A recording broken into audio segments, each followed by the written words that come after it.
Bismillahirrahmanirrahim. Alhamdulillah. Alhamdulillahi Rabbil Alamin. Wassalatu wassalamu ala ashrafil anbiya'i wal mursalin wa ala alihi wa sahbihi ajma'in. Rabbi shrah li sadri wa yassir li amri wahlul 'uqdatam min lisani yafqahu qawli. Rabbi yassir wa la tu'assir, Rabbi tamim bil khair. Subhanaka la ilma lana illa ma 'allamtana innaka antal alimul hakim. Wa la haula wa la quwwata illa billahil aliyyil azim. Assalamu alaikum warahmatullahi wabarakatuh. InsyaAllah pada malam ini kita akan sambung perbincangan kita penemu bagi hati pada bab yang ke-8. Pada bab yang ke-8, pada menyatakan kasih akan Allah Ta'ala. Pada menyatakan kasih akan Allah Ta'ala setelah 5 bulan tertangguh. Setelah 5 bulan tertangguh,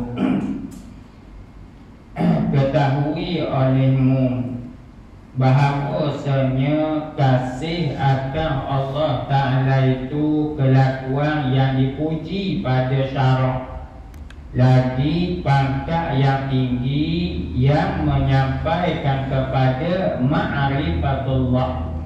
Hendaklah kita tahu bahawa kasih sayang kepada Allah yang pertama, ia adalah kelakuan yang dipuji dan kelakuan yang disuruh oleh syarak, malah menjadi kewajipan kepada kita mencintai Allah Ta'ala lebih daripada sekalian makhluk, sekalian perkara yang lain. Wajib hukum dia, wajib hukum dia. Maka di sini dia sebut ia adalah pangkat yang tinggi yang menyampaikan kepada ma'rifatullah. Ini kedudukan yang tinggi dalam menyampaikan kita untuk kenal Allah Subhanahu wa Ta'ala di kalangan ulama akidah. Dia menyatakan awwaluddin ma'rifatullah. Pengetahuan yang pertama sekali hendaklah kenal Allah Subhanahu wa Ta'ala. Bagaimana untuk kita nak memperhambakan diri pada Allah? Bagaimana cara untuk kita nak beriman kepada Allah kalaulah kita tidak kenal Allah Subhanahu wa Ta'ala? Kalau kita lihat di dalam Al-Quranul Karim, di sana ada dia panggil surah Makkiyah dan surah Madaniyah.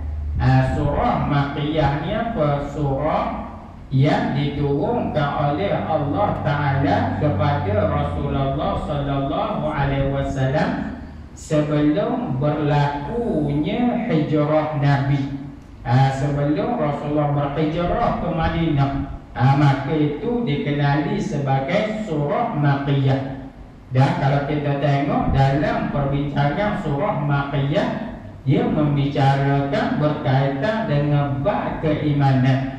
Nak menunjukkan perkara yang utama, hendaklah mengenal Allah Subhanahu wa Ta'ala. Ini berkaitan dengan ilmu akidah. Sebab itu sahabat menyatakan kami ini dikenalkan dulu oleh Rasulullah Sallallahu Alaihi Wasallam. Kenal siapa? Kenal Allah Ta'ala dulu, barulah kami disuruh, diperintahkan oleh Rasulullah melakukan perkara begian. Contohlah kalau kita tengok Rasulullah Sallallahu Alaihi Wasallam memerintahkan supaya diharamkan arak. Diharamkan arak. Innamal khamru wal maisir wal ansabu wal azlam rijsun min amali syaitan fajtanibuhu la'allakum tuflihun. Sesungguhnya Allah penuh nasib menyembah berhala, itu di antaranya najis belaka. Firman Allah Ta'ala ni datang pada ketika mana duduk di Madinah, bukan duduk di Mekah. Apabila datang pengharaman Arab, pada ketika itu ada di kalangan sahabat Nabi ni, dia buang arak dalam keadaan nitik air mata. Sayang-sayanglah, tapi ni perintah siapa? Perintah Allah Subhanahu wa Ta'ala. Jadi apabila kena Allah Ta'ala, maka mereka akan turut. Kenapa mereka kena Allah Ta'ala? Hari ini kebanyakan di kalangan masyarakat kita, mereka ni apabila pengenalan mereka pada Allah Ta'ala kurang, itu jadi masalah tu. Allah Ta'ala suruh punya Allah Ta'ala suruh apa-apa punya dia tolak je. Kenapa? Kerana pada diri dia ni tak kenal siapa dia Allah Ta'ala. Tak kenal siapa dia Allah Subhanahu wa Ta'ala. Telah berfirman Allah Subhanahu wa Ta'ala, yuhibbuhum wa yuhibbuna. Artinya kasih Allah Ta'ala akan mereka itu, dan kasih mereka itu akan dia. Allah Ta'ala kasih kepada mereka itu, dan kasih mereka itu akan Allah Ta'ala. Di kalangan siapa? Di kalangan sahabat-sahabat Nabi. Sahabat Nabi ni mereka yang telah mendapat kedudukan ataupun yang telah mendapat title di sisi Allah Subhanahu wa Ta'ala sebagai hamba Allah Ta'ala yang diredai oleh Allah Ta'ala. Ini sahabat-sahabat Nabi. Dan sabda Rasulullah sallallahu alaihi wasallam, ahibbullah lima yarfidukum bihi min ni'amihi wa ahibbuni lihubbillahi iyaya. Artinya kasih oleh kamu akan Allah Ta'ala, kerana bagai yang memberi nikmat ia akan kamu dengannya daripada segala nikmatnya. Ini perintah yang datang daripada Rasulullah sallallahu alaihi wasallam, supaya berkasih oleh kamu akan Allah Ta'ala. Hendaklah kamu sayang pada Allah, hendaklah kamu cinta kepada Allah Ta'ala. Di antaranya kan apa? Kerana bagai yang memberi nikmat ia akan kamu. Kerana Allah Ta'ala lah yang memberi nikmat kepada kita. Nikmat yang macam mana? Wa in ta'uddu ni'matallah la tuhsuha. Kalaulah kamu nak hitung nikmat Allah Ta'ala ni, nescaya kamu tidak mampu menghitungnya sama sekali. Kerana nikmat yang diberi oleh Allah Ta'ala begitu banyak. Begitu banyak. Disebut di dalam firman Allah Ta'ala, ya ayyuhan nasu ubudu rabbakumul ladzi khalaqakum walladzina min qablikum la'allakum tattaqun. Yang bermaksud, wahai sekalian manusia, hendaklah kamu memperhambakan diri kepada Allah, kerana dialah yang menciptakan kamu, dan dialah yang menciptakan manusia-manusia sebelum daripada kamu. Moga-moga kamu dari kalangan hamba-hamba yang bertakwa kepada Allah Ta'ala. Kerana Allah Ta'ala lah yang menghidupkan kita, Allah Ta'ala lah yang mencipta kita. Malah tidak ada yang berada pada tubuh badan kita ni, melainkan semuanya datang daripada Allah Subhanahu wa Ta'ala. Itu jelas semua di kalangan kita telah tahu. Maka kasih oleh kamu akan Allah Ta'ala, kerana barang yang memberi nikmat ia akan kamu. Allah Ta'ala yang menganugerahkan nikmat kepada kamu, dengannya daripada segala nikmatnya. Segala daripada Allah Ta'ala lah segala nikmat yang Allah Ta'ala beri. Segala nikmat yang ada pada kita tu mari daripada Allah Ta'ala belaka. Sebab itu wajib ke atas kita untuk memperhambakan diri kepada Allah Ta'ala. Dan kasih oleh kamu akan daku kerana kasih Allah Ta'ala akan daku. Begitu juga sebagaimana kamu kasih pada Allah, wajib juga ke atas kamu kasih kepada Rasulullah sallallahu alaihi wasallam. Sebagaimana kasihnya Allah Ta'ala kepada Rasulullah sallallahu alaihi wasallam. Disebut oleh para ulama bahawa kecintaan Allah Ta'ala berada anak kunci daripada Rasulullah sallallahu alaihi wasallam. Qul in kuntum tuhibbunallah fattabi'uni yuhibbukumullah. Katakanlah, kalau kamu benar-benar sayang pada Allah Ta'ala, fattabi'uni, maka turutilah aku, ikutilah aku, yakni Rasulullah sallallahu alaihi wasallam. Pasti Allah Ta'ala akan mencintai kamu. Ini jelas Allah Ta'ala memerintahkan yang sedemikian. Hendaklah kasih kepada Allah Ta'ala, kasih pada Allah dan kasih kepada Rasulullah sallallahu alaihi wasallam. Kerana kasih Allah Ta'ala akan aku, kerana Allah Ta'ala kasih pada Rasulullah sallallahu alaihi wasallam. Malah bagaimana Rasulullah sallallahu alaihi wasallam sendiri dikenali sebagai Habibullah, kekasih Allah Ta'ala. Diceritakan bagaimana pernah di kalangan sahabat Nabi ni, dia bincang, dia sembang sama-sama dia.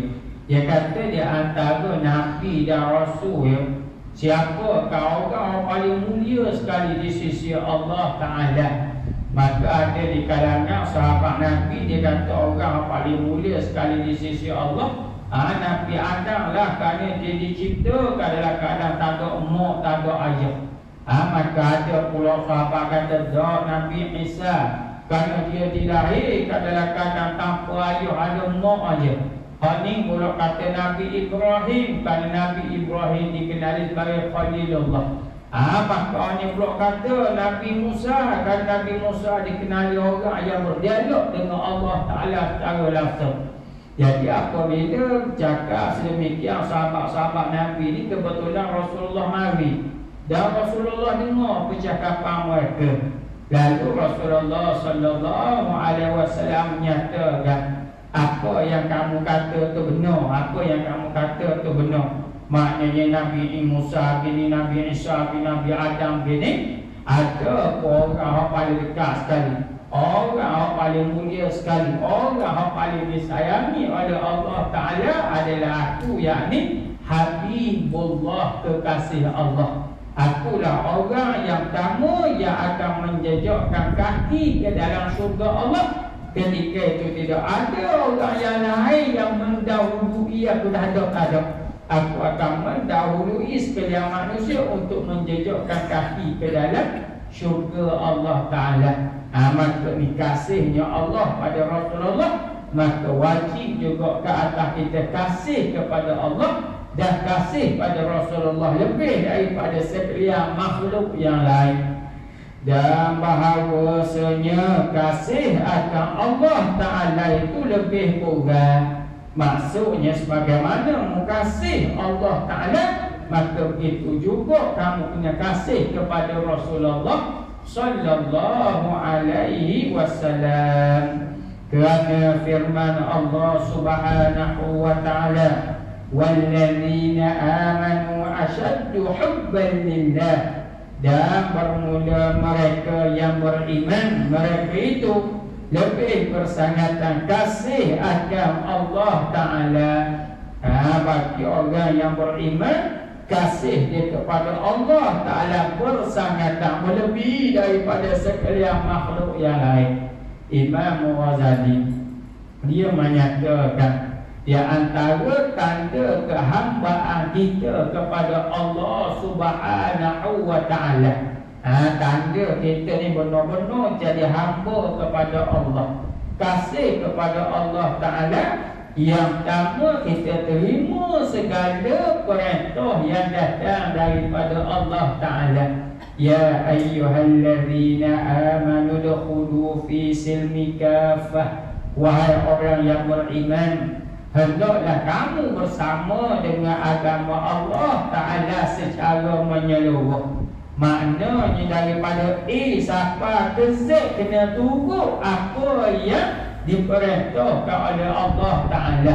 Tak boleh ambil bab ibadat saja, tak boleh. Tak boleh ambil bab ibadat, dia ambil bab munakahat, dia tinggal, tak boleh. Dia kena ambil bab ibadat, kena turut Allah Ta'ala suruh. Bab munakahat kena ambil kalau yang disuruh oleh Allah. Bab muamalah, bab jinayah, semuanya turut apa yang Allah Ta'ala perintahkan. Ni hamba yang sebenar-benar hamba kepada Allah yang pertama. Yang kedua, dia sentiasa reda dengan segala ketentuan yang datang daripada Allah. Sama ada perkara yang datang daripada Allah itu perkara yang menyukakan hati dia, ataupun perkara yang datang daripada Allah itu perkara yang menyedihkan hati dia. Dia sentiasa terima dan reda dengan ketentuan Allah. Ini hadis yang dinyatakan oleh baginda Rasulullah sallallahu alaihi wasallam. Ajaban li amril mu'minin, inna amrahu kullu lahu khairan, wa laysa dhalika li ahadin illa lil mu'min. In asabathu syarra syakara fakana khairun lah, wa in asabathu dharra sabara fakana khairun lah. Ajaib yang ada pada orang beriman. Tak ada keajaiban ini melainkan hanya kepada orang yang beriman saja. Apa dia keajaiban yang ada pada orang beriman? Mereka apabila diuji dengan perkara yang mereka suka, mereka akan bersyukur dengan apa yang diberi oleh Allah Ta'ala. Maka ini baik untuk orang beriman. Adapun apabila mereka diuji dengan perkara yang mereka tidak suka, mereka bersabar dengan ujian Allah, maka ini juga baik bagi orang yang beriman. Ini kerana orang beriman yang kedua. Yang kedua ataupun yang ketiga, katanya Imam Ghazali, yang mendahulukan perintah Allah dan kehendak Allah daripada memenuhi keinginan hawa nafsu dia. Allah Ta'ala suruh semayang awal waktu. Ada hawa nafsu kata tengok TV dulu, dia habis TV mayang. Makanya dahulukan apa yang diperintahkan oleh Allah Ta'ala. Dia dahulukan apa yang diperintah oleh Allah Ta'ala. Allah Ta'ala suruh tutup aurat. Ada hawa nafsu kata rugimu tutup aurat, tubuh badanmu lawa ni memanggis ke agama, jadi tubuh badanmu lawa macam kerga, belum ni macam dukung, tak siapa dah nak tunjuk. Dia ni nampak macam ikan duyung dah ni. Kalau pakai dah ketak rupiah, maka awal nafsu suruh tunjuk. Ada apa Allah Ta'ala suruh tutup awal, dia mendahulukan apa yang diperintahkan oleh Allah Ta'ala. Maka ini sifat sebagai seorang hamba kepada Allah Ta'ala. Jadi kalau berlaku pertembungan di antara keinginan kita dengan apa yang diperintahkan oleh Allah, dahulukan apa yang diperintahkan oleh Allah Ta'ala, belakangkan apa yang dikehendaki oleh hawa nafsu kita. Dan bahawasanya amat telah ijma' atas bahawasanya kasih akan Allah Ta'ala dan Rasulnya adalah fardu. Merupakan wajib mencintai Allah dan mencintai Rasulullah sallallahu alaihi wasallam. Malah disebut dalam hadis Nabi sallallahu alaihi wasallam, la yu'minu ahadukum hatta akuna ahabba ilaihi min walidihi wa waladihi wan nasi ajma'in. Yang bermaksud tidak sempurna iman di kalangan kamu hinggalah kamu mencintai aku, yakni Rasulullah, lebih daripada ibu bapa kamu, lebih daripada anak-anak kamu, dan lebih daripada sekalian manusia yang lain. Maka jelas ini adalah perintah yang datang daripada Rasulullah sallallahu alaihi wasallam, dan telah menjadikan oleh Rasulullah sallallahu alaihi wasallam akan kasih akan Allah Ta'ala itu daripada syariat pada beberapa hadis. Syariat iman pada beberapa hadis. Mencintai Allah, mencintai Rasulullah sallallahu alaihi wasallam, syarat kepada imam itu sendiri. Amanah keimanan kita tidak jadi sempurna, hendaklah mendahulukan Allah lebih daripada yang lain.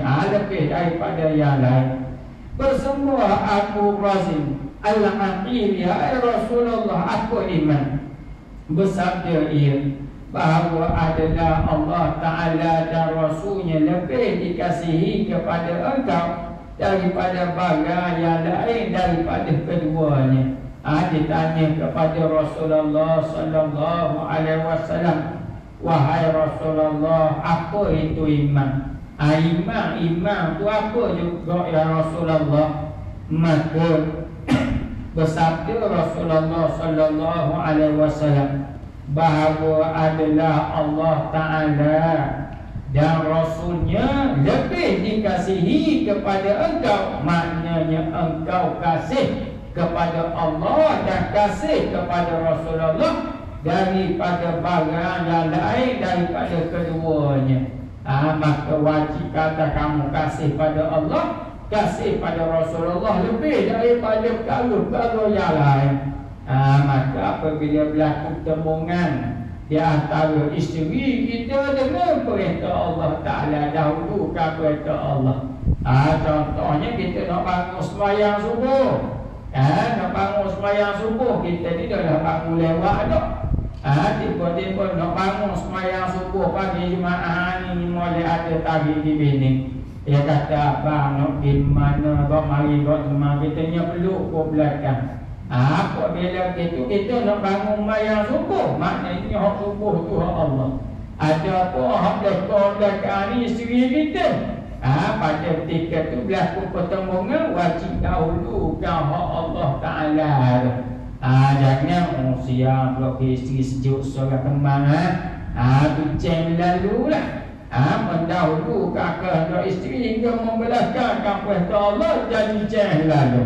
Ataupun si suami dia kata isteri dia kata yang masuk buat Maggi ke abang. Tapi isteri dia tahu suami dia ni suruh masuk Maggi siang hari bulan Ramadan. Siang hari bulan Ramadan. Maka dia jelas ada suaminya bukan uzur, nak kata sakit pun tak pandang.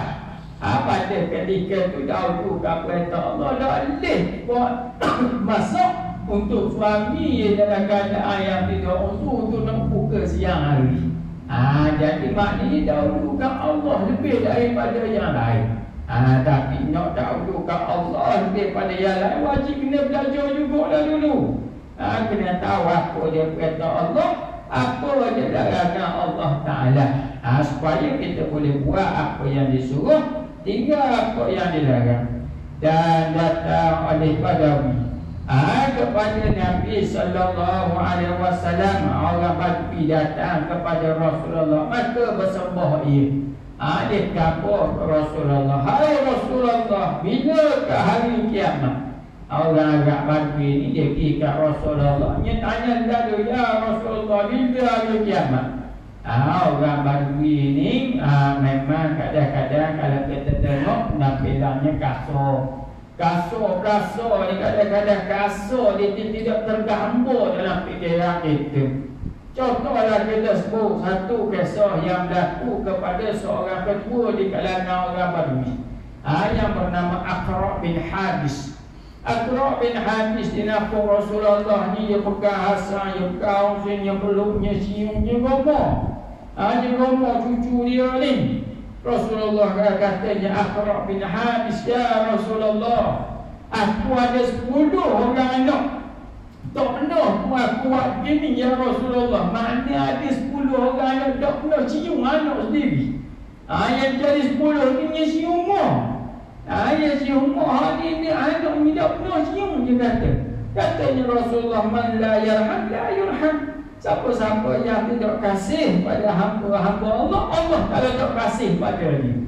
Maknanya kasar tu sampai anak diri pun dia tak cium. Jadi apabila begitu, nak kampung tu orang Arab Badui. Maka tidak boleh lah yang mari kat Rasulullah ni tanya lalu, ya Rasulullah, bila ke hari kiamat? Rasulullah ni dia kenal perangai sahabat ni sebab tu Rasulullah layan. Ada keadaan Rasulullah layan. Kalau orang luar, orang Badui, orang Hong jaga-jaga Rasulullah, Rasulullah layan. Kadang-kadang ada juga Rasulullah tak layan pada orang-orang Hong Madinah. Terutamanya kalau soalan-soalan yang menyebabkan Rasulullah layan, mereka bersoal jawab dengan Nabi. Ada hadis tapi apabila suatu semula lah, apabila suatu semula. Jadi apabila begitu seorang Badui ini kata, ya Rasulullah, bila hari kiamat? Bersambung Nabi sallallahu alaihi wasallam. Rasulullah jawab, apa engkau sediakan baginya? Wahai Arab Badui, yang mau tanya aku ni pasal hari kiamat ni, mau tanya ni musiam dia dah. Benda bergalah hak bawa-bawa dia tanya-tanya sangat ni. Maka bersambung ia tiada menyediakan aku baginya akan sembahyang yang banyak. Tiada kuasa melainkan bahawa aku kasih akan Allah Ta'ala dan Rasulnya. Maka bersabda baginya ada Rasulullah sallallahu alaihi wasallam, al-mar'u ma'a man ahabba. Artinya bermula seseorang itu serta mereka yang kasih ia akan dia. Maksudnya apa? Apabila Arab Badui itu tanya, ya Rasulullah, bila ke hari kiamat? Maka Rasulullah tanya semula. Yang mau tanya pasal hari kiamat ni benda hak mustahil dah ni. Musiak dengan benda dah yang mau tanya kiamat. Musiak dah tak macam anak kita dah. Dia tanya sangat lambat weh PCSP, lambat weh PCSP. Biasa hak tanya no cepat sangat ni sebab standby banyak dah. Biasanya hak dah standby ni bapak dah tanya. Kalau tanya bukan jumpa dekat-dekat dah hak sama lagi. Ada apa makna Rasulullah tanya, yang mau tanya ni mesti ambil dah ni. Semayang banyak ke puasa banyak ke, yang muda tanya pasal hari kiamat ni. Maka Rasulullah SAW, maka Arab Badui itu jawab, ya Rasulullah, aku tak siap dengan semayang yang banyak, aku tak bersedia dengan puasa yang banyak, ibadat yang banyak, tak ada. Cuma kena kabar kepadamu ya Rasulullah, sesungguhnya aku sayang pada Allah, aku sayang pada Rasulullah sallallahu alaihi wasallam. Lalu apa jawab Rasulullah? Al-mar'u ma'a man ahabba. Seseorang itu dibangkit bersama dengan orang yang dia sayang pada hari kiamat kelak.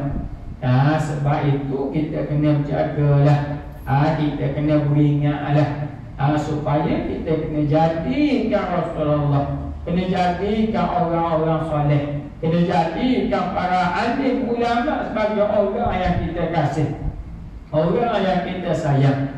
Supaya pada hari kiamat kelak kita boleh bangkit bersama dengan mereka pada hari kiamat kelak. Kalau kita di atas muka bumi kasih kepada K-pop, kasih kepada artis Korea, kasih kepada pemain bola hok kapi, walaupun star mana punya kapi. Kalau kasih sampai dalam biliknya tepek habis gambar pemain bola ni. Maknanya sayangnya kadang-kadang mimpi pemain bola dengan pemain yang diminat. Maka apabila itu beringat ada beringat. Tiba-tiba di kiamat kita dibangkit dengan orang yang kita sayang. Dan kalau hari kiamat bangkit sebelum kita bilang Syahrul Khan, ada kesusuh kita begitu. Ada kesusuh lah pemain bola. Ada waktu tu ni bukan golongan yang dapat syafaat pada kita. Yashfa'u yawmal qiyamati thalathatun anbiya thumma ulama thumma syuhada. Tiga golongan. yang dapat beri syafaat pada hari kiamat kelak para nabi dan rasul, para ulama dan para syuhada. Maka ni 3 golongan yang perlu kita muliakan, yang perlu kita jadikan kekasih hati kita ni. Sayang pada orang-orang ini, insya-Allah kita dipakai pada hari kiamat dengan orang yang disayang, yang kita sayang, dan orang yang dimuliakan oleh Allah Ta'ala. Dan ketahui olehmu bahawasanya makna kasih itu cenderung hati kepada sesuatu yang disukai. Kasih-kasih itu apa? Kasih-kasih itu maknanya perasaan hati kita ni cenderung pada dia. Teringat pada dia, suka pada dia, sayang pada dia. Ni masuk kasih-kasih ni. Dan bahawasanya tiap-tiap yang sedap itu disuka, dikasihi akan dia. Benda berakhir ni memang akan wujudlah perasaan kasihnya. Benda sedap, benda menggembirakan, mewujudkan perasaan kasih pada dia. Dan jika kuat kasih itu dinamakan dia asyik. Kalau dah kuat sangat perasaan cinta kepada seseorang, dia panggil asyik lah, dia panggil rindu pula. Sebab itu ni kita terang sikit. Sebab itu bagi para wali Allah, kekasih Allah, pada mereka lupa kepada Allah, walaupun satu saat dianggap sebagai dosa besar. Ingat ni pada orang yang berada kedudukan yang tinggi di sisi Allah. Maknanya dia lupa kepada Allah walaupun saat dia rasa benda tu dosa besar dah. Kita jangan buat nisbah kita dan jangan buat nisbah ke kita. Kalau buat nisbah kita, kalau kita pegang itu jangan. Kita bukan waktu tengah sedar ni, tengah mayang pun dah ingat lagi ke Allah Ta'ala. Jadi para kekasih Allah ni yang jadi sahabat ni dikatakan saat lupa pada Allah menyebabkan dosa besar. Sebab apa? Sebab dia begini. Dia ni orang yang sahabat pekat asyik ni. Ni kita sekadar boleh gapo aja. Ada pun hakikat dia masing-masing orang sahabat pekat dia biasalah. Ada pun kita tengok cak ayam dulu balik ni sekadar dekat apa berasa ni dah jumpa lagi. Tapi bagaimana gambaran dia? Gambaran dia mudah untuk nak buat contoh. Doklah tepat 100%, tapi nak suruh kamu nampak gambaran dia macam mana. Gambaran dia begini lah. Kita tak ada zaman kita tunang, ataupun zaman kita kasih. Zaman kita kasih ni, kadang-kadang nak bangun daripada tidur ni capai lalu telefon. Kita tengok anak-anak kita lah ni. Kerana zaman kita telefon dah tak lagi. Jadi zaman anak-anak kita lah ni tunang, ada kasih. Nya bangun tidur tu nya capai lalu telefon. Nya capai lalu telefon, ada tak tunang dia atau mesej. Ada tak tunang dia kasih dia atau mesej. Kalau tak ada dia tu lah atau mesej, mana beringat lalu je. Lepas pada tu kau dosa je dia tengok ke telefon senyum seorang. Lepas tu kadang-kadang nyekayuk 2-3 jam. Nyekayuk telefon. Kalau kita ni sebagai orang biasa ni, kalau dengar cakapan orang dalam kemaru cerita tu memang luka kita dengar. Dia punya cakap bodoh je, tapi dia cakap kepada dia manis letih, pada kita luka senang luka. Dia cari dia pun kita buat dia saja makan dah lagi, makan dah, makan dia mi goreng siapa buat. Gitu je. Mi goreng siapa buat, mau buat. Mau pandai masuk, orang pandai sedap mau buat. Cakap bodoh gitu je. Sebab tu dia banyak isu tu. Dia banyak boleh cakap lepas apa makan minum, banyak cerita lah. Pada dia 2-3 jam rasa sedapnya. Lepas ni telefon 2-3 jam, dia mesej pula. Dok, muat datang dia cakap tadi. Dia cakap ada, tapi mesej pula mana dia puas hati tu. Nampak tak maknanya dalam keadaan perasaan rindu menyebabkan bapak jangan ingat pada dia satu kemanisan lah. Tapi bagi kita orang luar tengoknya senyum seorang mana bodoh ni. Ni jadi gitu pula, jadi kita luka pula. Saya pernah jumpa seorang hamba Allah Ta'ala waktu tunang. Waktu tunang punyalah naknya hubung ke tunang dia ni telefon 24 jam. Walaupun tunang dia hak puan tu tak cakap dengan dia. Hak puan tu dia kerja, jadi tak apalah nak cakap pun biaya cakap dengan orang lain. Jangan dengar suara tunang dia 24 jam. Kadang-kadang apa tidur yang dengar ya Allah. Nak kata dia tu. Kita tak ada bodoh kan. Maknanya pada kita ni, pada kita ada apa pada dia tu. Allah maknanya lah. Tu gambar orang kita nampak orang adalah pengaruh rindunya kita ke ada orang panggil makan dok nyaman di dok pasal tidur dok lainnya tu lah. Hot ni pasal gininya kalau kasihnya di telefon pukul 2 pagi ni mulai ada bangun pukul 2 pagi cakap dengan kadang yang sebut. Tu nak gambar tu gambar kan dia sebuah pada makhluk. Ada orang kekasih Allah Ta'ala ni hak jadi asyik ni dia ingat tapi dia dengan Allah. Maka sebab tu dia sebut gambar kekasih Allah kemanisan dia duduk seorang lebih dia suka daripada duduk ramai-ramai. Kenapa pada dia duduk ramai-ramai duduk dengan sahih-sahih dia rasa nak zikir senang ke susah? Susah nak zikir dah cari kat kita minum air kedah 2-3 orang dengan sahih. Nak sebut subhanallah yang tanya lalu dah ustaz baru ni PKP duduk mana ni? Dia tanya lalu kita jawab lah duduk mana. Lepas tu baru nak zikir pula ni tanya pun dah. Dah ustaz dah balik tunggu kan. Maknanya tak nak zikirnya nak cakap nak sembah. Tapi kita bagi orang awam dia cukup suka sangat. Tapi bagi orang yang berkasih Allah duduk seorang lebih manis. Kenapa waktu tu dah dia nak baca Quran, waktu tu lain nak zikir, waktu tu lain nak bermunajat pada Allah Subhanahu wa Ta'ala. Sebab tu dia panggil asyik itu asyik itu. Maka jangan pelik dah kalau kita tengok ada di kalangan ulama sebut, ada di kalangan kekasih Allah 30 tahun. Nya semaya subuh guna air semaya Isyak. Maksudnya dia tak tidur ke? Bukan dia tambah tidur, tapi sedaknya ibadat sampai tambah tidur. Kita sedaknya tidur sampai tambah ibadat. Ini jadi tubuh kita dengar orang dekat dengan Allah. Maka sebab tu dia kata asyik ni kalau dah sayang sangat, ringat sangat, dia jadi mulut tu sembuh sama Allah Ta'ala.